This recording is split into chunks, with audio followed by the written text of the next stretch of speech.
Glória a Deus. Aleluia. Querido, o tema hoje é oração. Clame a Deus. Diga oração. Clame a Deus. Foi desanimado, não foi? Diga oração. Clame a Deus. Isso, me ajuda. Você sabe, você vai motivando o pregador. 2 Crônicas 7:14 diz assim: e se esse meu povo, que se chama pelo meu nome, se humilhar, orar e buscar a minha face, e se afastar dos seus maus caminhos, dos céus o ouvirei, perdoarei o seu pecado e seus erros, e curarei a sua terra. Amém? Esse versículo ele é muito conhecido, e ele revela uma verdade, que Deus anseia por relacionamento. Se você for ver o contexto desse versículo, o que acontece antes de ser liberada essa palavra, fala sobre prejuízos que o homem teria por se afastar de Deus, por se desviar do Senhor. Toda vez que o homem se afastou de Deus, o homem teve prejuízos. Toda vez que o homem escolheu errar, ele teve prejuízos. Ele perdeu algo, né? O exemplo do Éden, né? Adão e Eva estavam lá no Éden, cuidados pelo Senhor, até que a serpente engana a Eva leva e exerce domínio sobre seu marido. O Adão vai no embalo e come do fruto também. E ali eles perdem a convivência no jardim, eles perdem a comunhão que eles tinham com Deus ali naquele jardim, porque o ser humano, ele não funciona bem longe de Deus. Nós não fomos criados para viver uma vida distante de Deus. Você não foi criado para ser independente, sabe? O inimigo quer colocar isso na nossa mente desde criança. Eu lembro que quando eu era adolescente, meu pai era firme comigo, né? Muito firme. E daí eu pensava assim: eu quero completar 18 anos, porque eu quero ser independente, eu quero mandar na minha vida. Olha, quem já pensou isso aqui? Quem já pensou? Foi só eu? Tem uns que é sincero comigo. E eu pensava isso. Daí no meio do caminho eu falei assim: eu quero uma namorada, eu vou casar e vou ter família. Daí o plano de mandar na minha vida foi embora. Que daí eu casei. Mas a gente desde a adolescência, a gente vem com essa ideia de independência. E o ser humano vai por esse caminho até o ponto de querer ter uma vida bem sucedida longe de Deus, sem cultuar, sem estar na igreja, sem ouvir a palavra, sem ler a Bíblia, sem falar com Deus. E é impossível você fluir longe de Deus, longe do Senhor. E toda vez que o povo de Deus se afastou de Deus, ele caiu em prejuízos. Só que em toda a Bíblia você vê Deus deixando um caminho de volta. Nós falamos sobre a graça que foi manifesta através de Jesus. A palavra diz que a lei veio por Moisés, a graça e a verdade veio por Jesus. Só que isso é maravilhoso. Só que quando nós olhamos desde a criação, existem relâmpagos de graça, existem manifestações de graça. Amém? Não bloqueia não, não buga agora não, vem para o seu pastor. Nós vemos que Deus deixa um caminho para o homem. Qual é o caminho? Quando o meu povo, que se chama pelo meu nome, se humilhar, orar, buscar a minha face, se afastar dos seus maus caminhos, dos céus eu ouvirei, perdoarei o seu pecado, os seus erros, e eu vou curar a sua terra. O que Deus está falando? Quando o meu povo se voltar para mim, quando o meu povo clamar a mim, eu vou ouvir. Tudo que Deus espera é que o homem se volte para Ele. E eu tenho dito, sabe, em alguns momentos, que nós temos que aprender muito sobre a graça, porque às vezes nós não conseguimos ver dessa forma. A gente coloca um monte de barreira para as pessoas às vezes não se voltar para Deus. Igrejas que chegam ao ponto de falar para um fiel dela: olha, você não tem mais salvação. E eu me admiro de gente estar indo para esse ambiente ainda, mas isso é um assunto para outro dia. Não, você não tem mais salvação. Sendo que tudo que Deus espera é que o homem se volte para Ele. Sabe qual que foi o problema lá no Éden? O grande problema, além deles desobedecerem, é que quando eles erraram, veio no coração deles um sentimento de fugir de Deus, de se esconder de Deus. E daí Deus, como de costume, ia lá falar com eles na viração do dia. Deus chega lá para reunião, para conversa, para comunhão.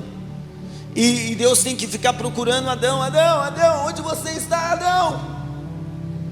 Porque o Adão, depois de errar, ele descobre que está nu e se esconde de Deus. O problema é que tem um monte de gente fugindo de Deus, enquanto deveriam correr para Deus.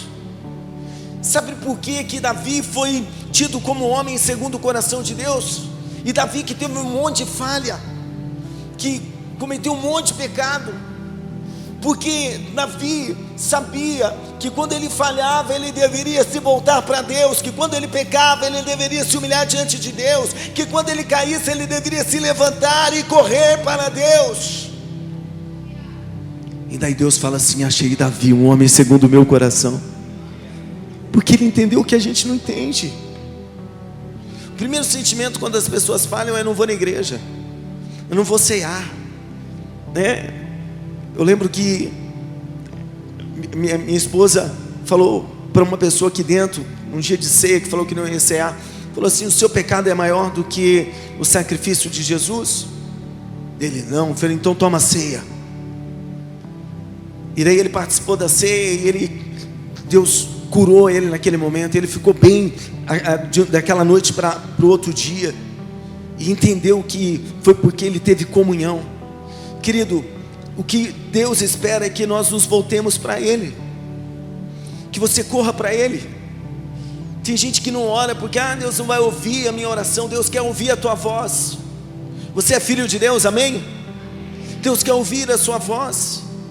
Deus quer ouvir você clamar por socorro. Deus quer ouvir você se apresentando diante dEle, se prostrando e falando: Deus, eu estou aqui, eu sou teu filho, eu estou na tua presença, muda a minha vida, muda a minha história.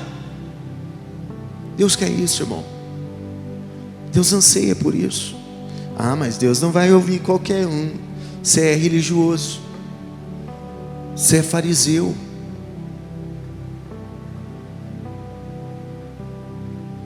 Você não entendeu ainda a graça.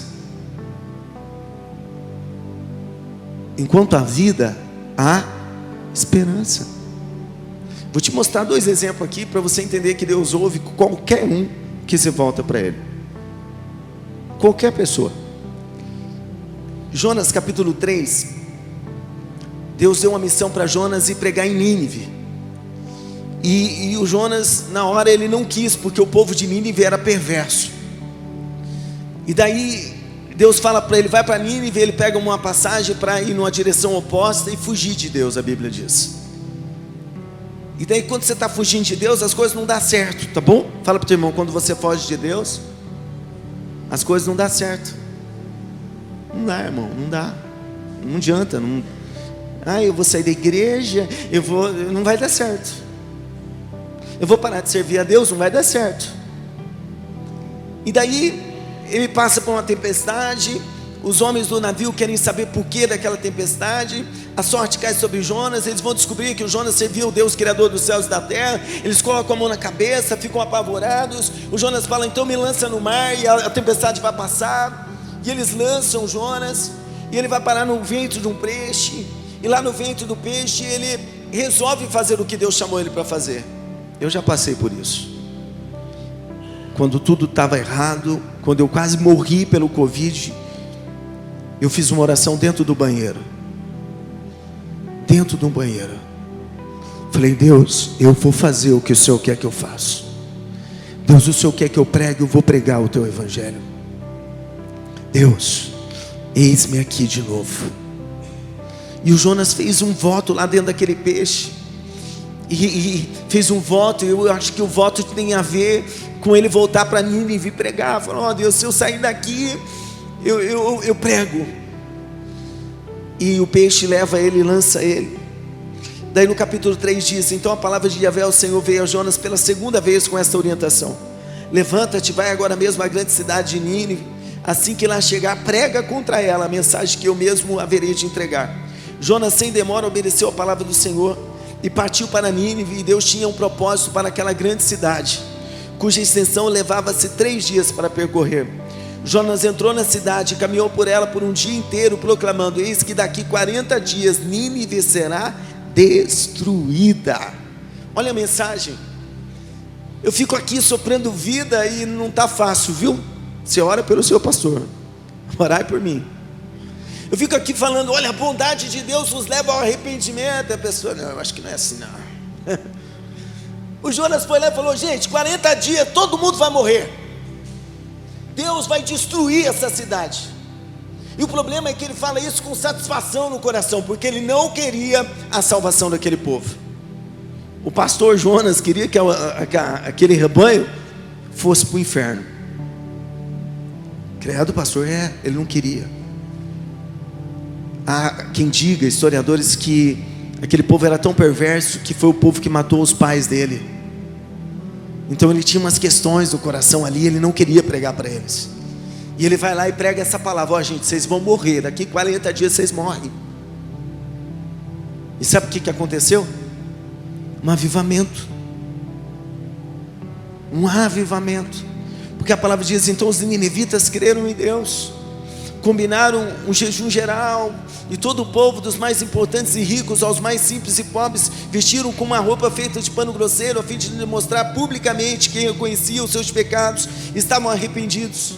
Quando o rei de Nínive tomou conhecimento da pregação e de tudo o que ocorria na cidade, se levantou do trono, tirou o manto real, vestiu-se também de pano de saco e sentou-se sobre cinzas. Então proclamou em Nínive: eis que por decreto do rei e de seus nobres fica proibido todo homem ou animal, ou bois ou ovelhas, provar de qualquer alimento. Portanto, não havereis de comer nem beber nada. Cobri-vos de vestes de arrependimento e lamento, tanto as pessoas como os animais, e todos os cidadãos orem a Deus com todas as suas forças. Cada pessoa abandone o seu mau caminho e toda atitude violenta. Talvez Deus volte a sua face para nós e se arrependa e acalme o furor da sua ira, de modo que não sejamos destruídos.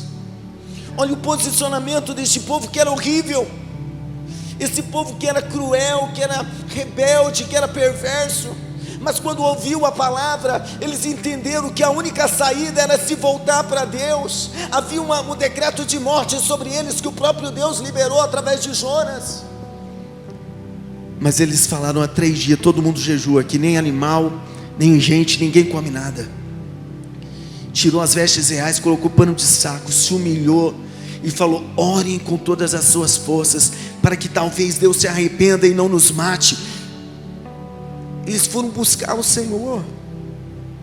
E esse povo horrível aqui toma essa atitude. O Jonas, o pastor Jonas esperando: vou morrer, esse povo vai morrer.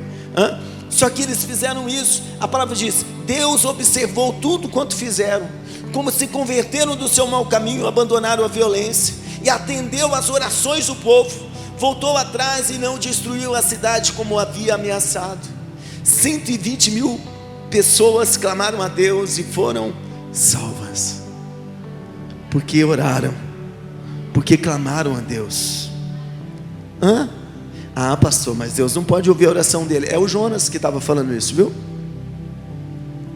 O Jonas, quando ficou sabendo dessa conversão em massa, ele ficou triste. Ele não entendeu muito bem não, e Deus chamou a atenção dele no final do livro. Jonas, eles não sabem discernir entre direita e esquerda, uma mão e outra, e você, e eu não deveria salvá-los. Mas por quê? Porque clamaram. Está entendendo? Mesmo eles tendo todo um histórico ruim, eles clamaram. Sabe, essa sociedade não entende a manifestação da graça de pessoas como nós, que já erramos a rota, que já falhamos o caminho, que já deixamos a desejar várias vezes, mas um dia a graça nos alcançou e nós começamos a servir a Deus, a buscar a Deus, e fomos transformados por essa graça. Aleluia.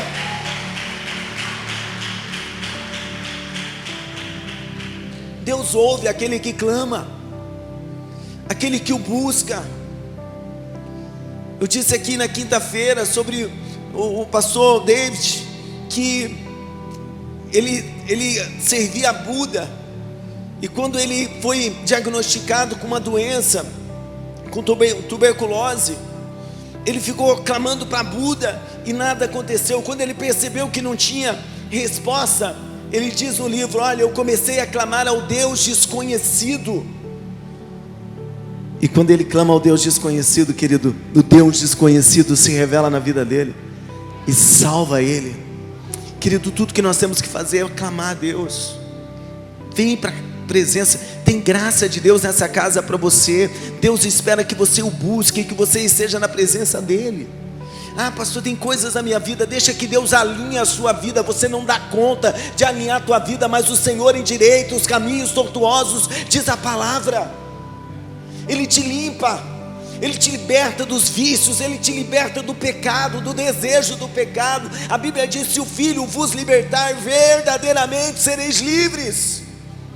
Então clama a Deus, só seja sincero diante de Deus. Deus, me liberta disso, me liberta desse pensamento, Deus, me liberta dessa prática, me liberta, Deus, eu quero ser livre.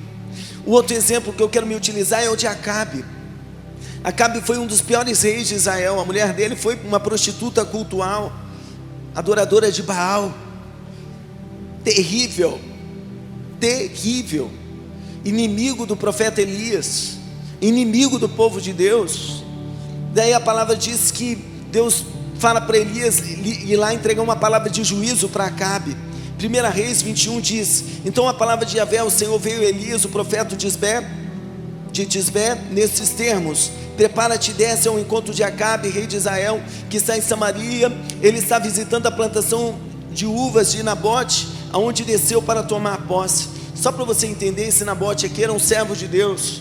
Ele tinha uma vinha, e o endemoniado do Acabe olhou para a vinha do Nabote e falou: eu quero a tua vinha, me vende ela. E o Nabote falou: não, eu não vou vender aquilo que é herança. E ele não negocia com Acabe. E o Acabe chega em casa fazendo birra. Sabe aqueles adultos que faz birra? Você já viu? Que não tem, graças a Deus, que não tem. Chegou lá fazendo birra, carinha fechada, meio triste.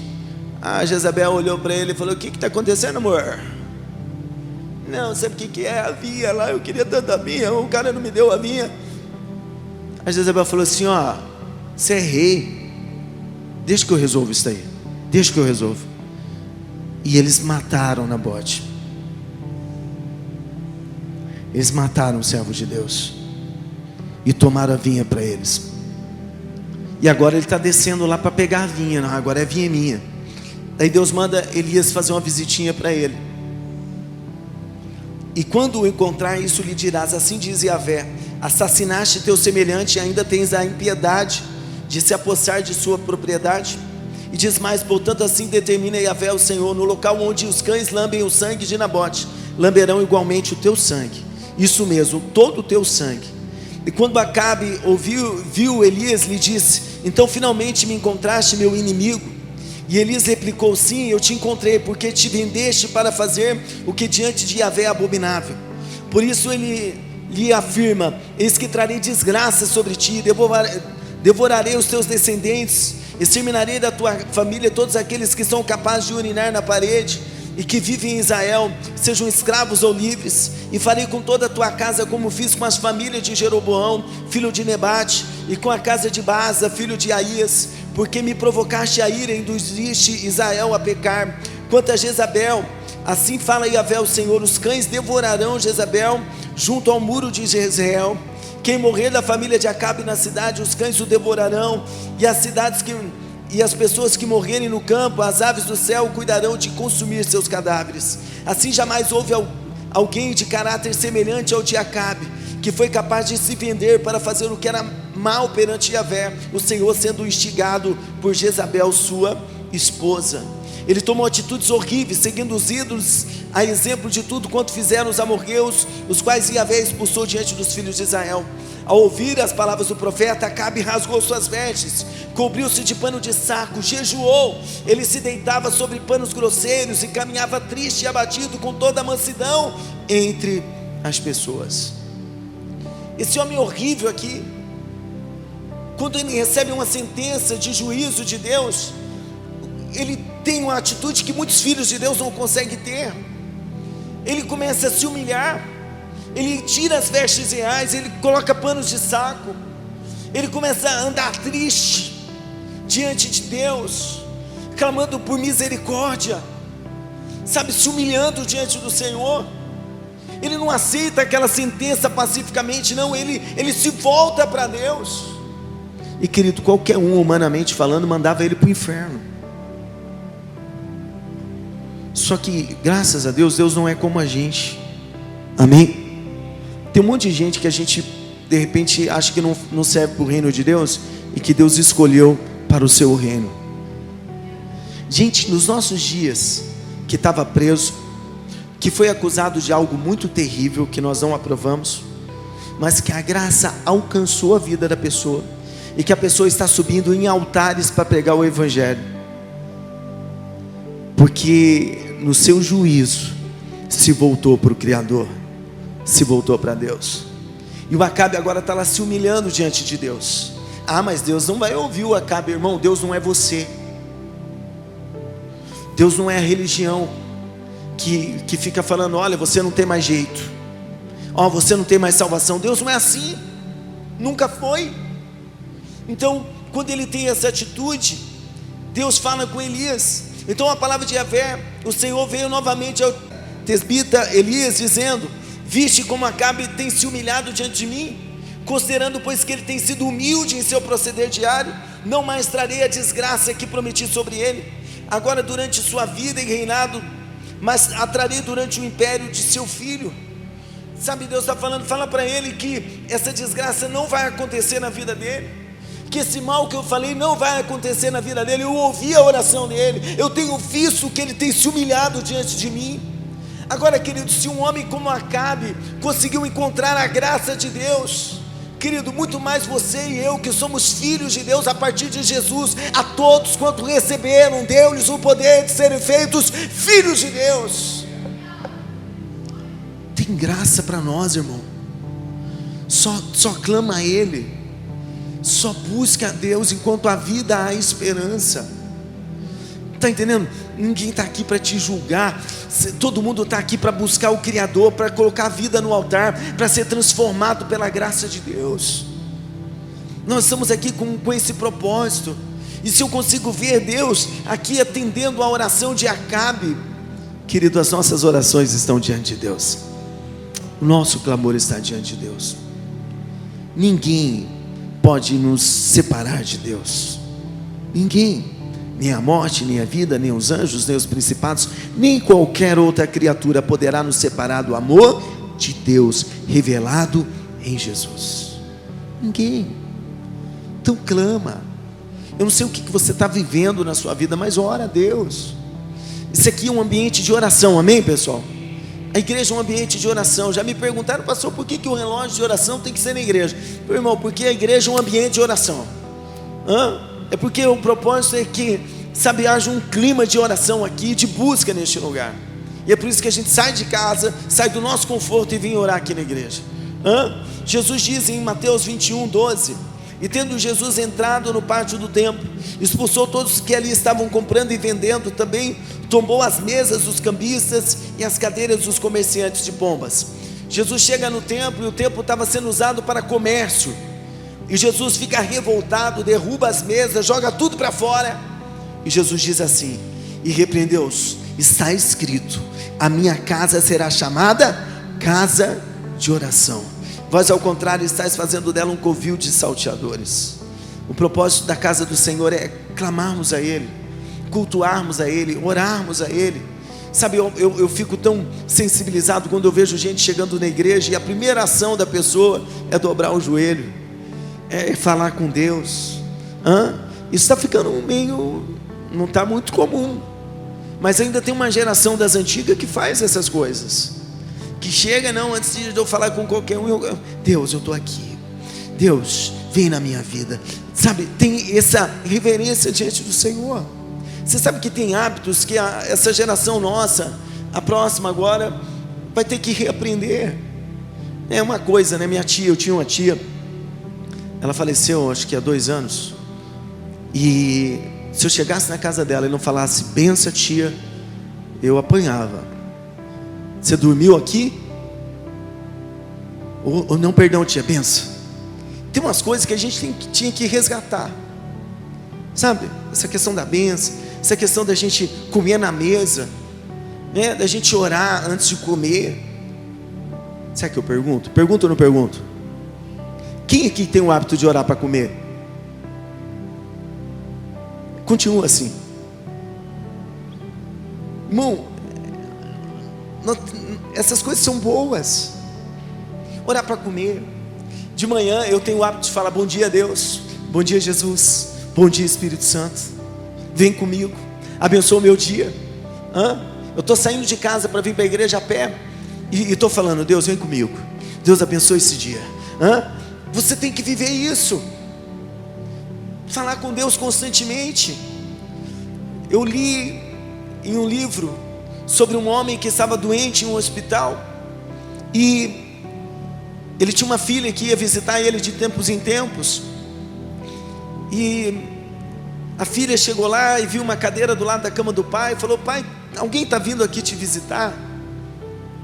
E o pai falou: não filha, não está vindo ninguém, é que um dia eu perguntei como que é orar, e me ensinaram que orar é como falar com um amigo.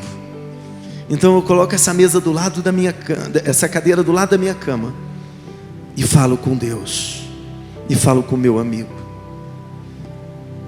Passou-se uns dias, a filha chegou no hospital e foi notificado que o pai tinha morrido. E a enfermeira que passou a notícia falou: aconteceu uma coisa muito engraçada. Foi o quê? Estranha. O quê? O seu pai, quando nós encontramos ele morto, ele estava com a cabeça dele sobre a cadeira. Sabe, queridos, ele levou tão a sério o fato de falar com Deus como conversa com um amigo, que na hora da morte ele colocou a cabeça dele sobre a cadeira, como que se colocasse no colo de Jesus. Querido, nós temos que falar com Deus. Você está com dor? Fala com Deus. Eu disse quinta-feira para a irmã, eu estava lá na praia, uma dor no braço, nos ossos, olhando assim, sabe como dói tudo? Olhei para o meu braço e falei: Deus, eu rejeito essa dor, eu mando essa dor embora em nome de Jesus. Não bati em lugar nenhum, não aconteceu nada. Eu não aceito essa dor. E na hora que eu orei, aquela dor desapareceu. Irmão, fala com Deus. Ora. Você está com dor? Ora. Antes de você tomar remédio, ora. Está entendendo? Tem situações para resolver na tua vida, ora. Tem decisões para tomar. Antes de você tomar uma decisão, ora. Fala com Deus. Deus ouve a sua oração, Deus ouve o nosso clamor. Ele ouviu os ninivitas, Ele ouviu Acabe, Ele nos ouve.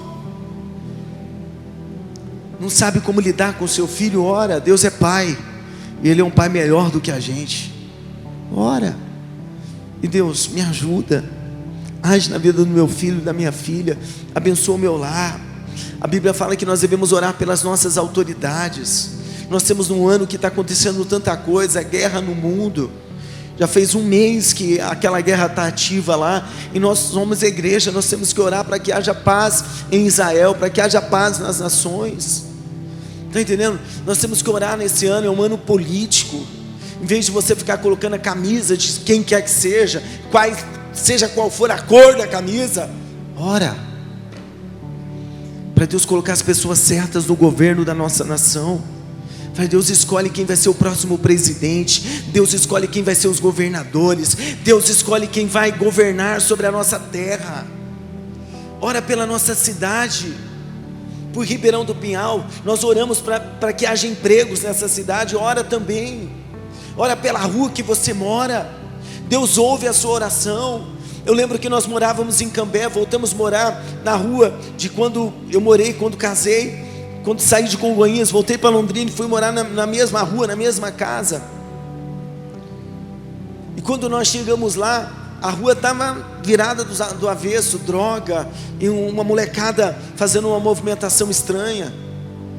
Mas nós começamos a orar por aquele lugar, orar pela terra onde nós estávamos morando. E eu não sei o que aconteceu com o cara que cuidava lá, não sei se ele foi preso, qual que foi a ideia que aconteceu. Eu sei que Deus removeu ele de lá.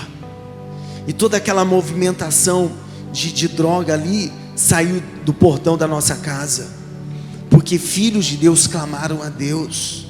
Ora, irmão, ora, está entendendo? Ora pelo bairro, ora pela empresa que você trabalha. Se a empresa que você trabalha prosperar, seu emprego está garantido, seu salário pode ser melhorado, está entendendo? Ora pela sua família, pelos filhos, pelo seu casamento, ora pelo seu pastor, para que Deus abençoe o seu pastor. Toda vez que eu subir nesse altar, Deus me dê uma palavra para a tua vida, que dê norte, que dê direção para a tua vida. Ore, clamai, a Bíblia diz: orai sem cessar, direto, ora sempre, ora pela comida, ora para dormir. Às vezes a gente deita na cama, naquela correria, não ora, daí tem uma noite difícil, não descansa, acorda mais cansado do que quando deitou. E eu, quando vou deitar, eu percebo que eu vou ter todas essas dificuldades, eu já falo: Deus, me dá uma boa noite, Deus, que eu possa descansar, que eu possa deitar em paz e acordar em paz. Quando eu estou deitado lá, que eu vejo que a ansiedade não está deixando eu dormir, às vezes eu fico ansioso, tá? O problema é que quando eu estou ansioso, tem gente que quando está ansioso não come, né? Daí eu vou lá na geladeira umas 10 vezes, eu já sei o que tem lá, né? Eu quero comer, né? Mas daí, quando eu percebo isso, eu coloco a mão no coração: Deus, eu preciso dormir, Deus. Deus, me dá paz. Deus, me dá uma noite tranquila. E quando eu oro, Deus responde. Em vez de você ir correndo tomar Rivotril, irmão, ora. Antes de você ir lá para o calmante, eu vou tomar um calmante porque Deus me desligo. Ora, Deus, me dá uma noite abençoada aí. Clama ao Senhor. Você sabe que por vezes tudo que falta para que cenários sejam transformados é que alguém ore. Ore. De repente você está na igreja, podia ter isso, podia ter aquilo. Em vez de você ficar falando, ora. Ezequiel 22:30, para encerrar. Busquei entre eles um ser humano que ajudasse a erguer uma muralha em torno da cidade. Alguém que cooperasse comigo para evitar que o muro todo ruísse, que se prontificasse a ficar na brecha diante de mim em favor dessa terra, para que eu não viesse a destruí-la. Contudo, não encontrei uma só pessoa.